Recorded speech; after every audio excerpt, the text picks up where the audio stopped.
Hey, Kevin. Oh, hey Shane. Kevin, what's wrong? Ever since Shane Dawson got me to stop watching cartoons, I don't know what to do with myself anymore. No, Shane Dawson made a video on cartoons? To numb the pain, I filled up this bottle of Bacardi with nothing but Fiji water. It's the Fijiest. We have to make a video on this. But it's Fiji.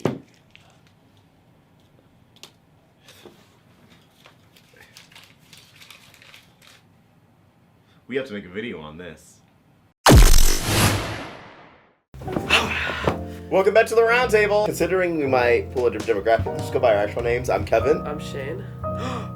Shane? Yeah, let's talk about this recent Shane Dawson documentary. There was one part that literally no one's gonna care about except people who talk about cartoons on the internet. Well, let's give a little backstory first. So Yes. Shane Dawson, highly acclaimed YouTuber. Makes really good content in my opinion. He's really well edited, really well produced. Been on a roll. He can make anything interesting. Yeah. That's a really hard skill to cultivate. Yeah, no, Shane Dawson, master of his craft. He's been on YouTube for over 10 years. And he's been killing it lately with documentary series. So we were all collectively wondering, what's he gonna do next? He dropped a conspiracy series. One of the theories he talked about was on cartoons. Yeah, and in this segment, he did a segment on how cartoons are brainwashing children. He used an example from a 2012 SpongeBob episode, although he said it was from 2001, which, like, that's such a minuscule detail, but at the same time, it's like, anyone should know the difference between 2001 SpongeBob and 2012 SpongeBob.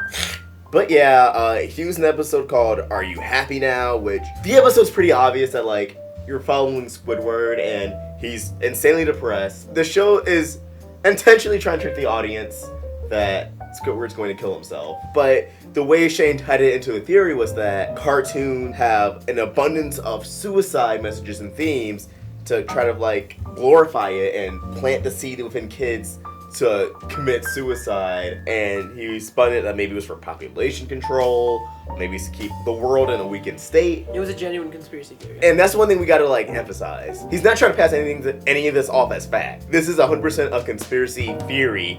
It doesn't mean he believes this.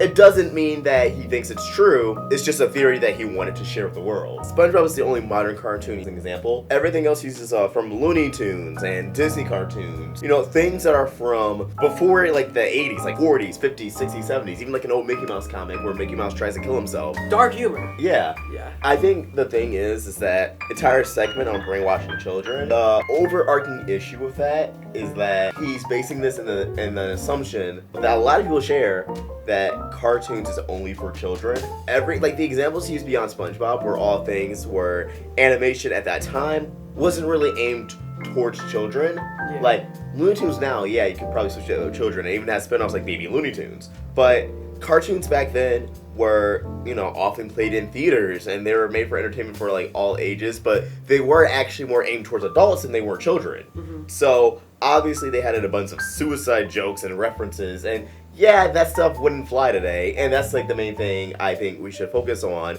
is how the takeaway that a lot of people have from this, like, if you look on Twitter and search, like, Shane Dawson cartoon, a lot of people are like, I'm no longer watching cartoons, or, oh, no wonder cartoons are so creepy, or my children will never watch cartoons. You know, it turned a lot of people off away from animation, which I don't think was Shane's intention at all. No, I don't think he intended for that, but I feel like a lot of people are gonna think that all cartoons are brainwashing and evil, and it's just like, what is this cockamamie propaganda that, like, you think you would hear, like, you think you would hear in churches? And again, that wasn't Shane's intention. I mean, Shane, you like cartoons. Come on, Shane. Everyone likes cartoons. Not anymore, apparently, but Yeah. a lot of those cartoons he used were from a time where, again, it was catered towards adults, and jokes like that were more acceptable. It seemed more like lazy writing for the cartoon, because, like, a lot of cartoons ended like that, which that blew me away. I'm like, wow, this happened a lot. But I'm wondering if, like, somebody's like, I don't want to finish this, let's have him kill himself.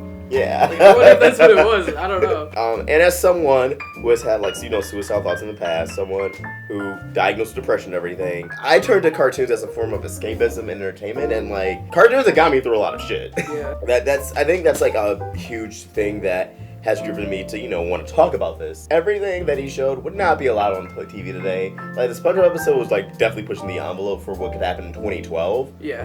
But you won't find that in content today, at least not being being treated as a joke. I feel as if a lot of cartoons kind of advocate for mental health nowadays. Cartoons have really evolved in their storytelling. Like look at Steven Universe. It has made massive strides in LGBT representation and just telling genuinely complex stories about war and death.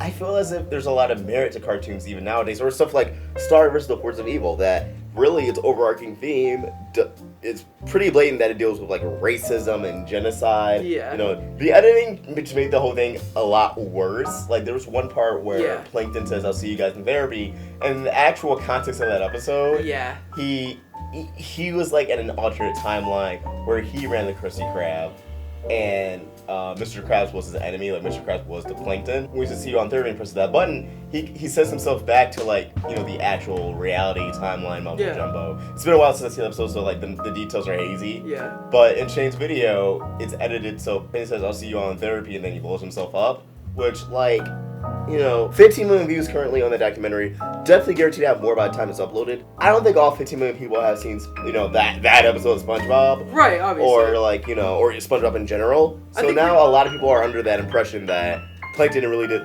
commit suicide and blew himself up at the end of that episode. Yeah. Just because, and maybe he took out the entire Krusty Krab with him, which that's something Plankton would probably do out of malicious intent than suicidal thoughts. That's series finale level. Yeah, But also, I think this video in general is just defensive animation.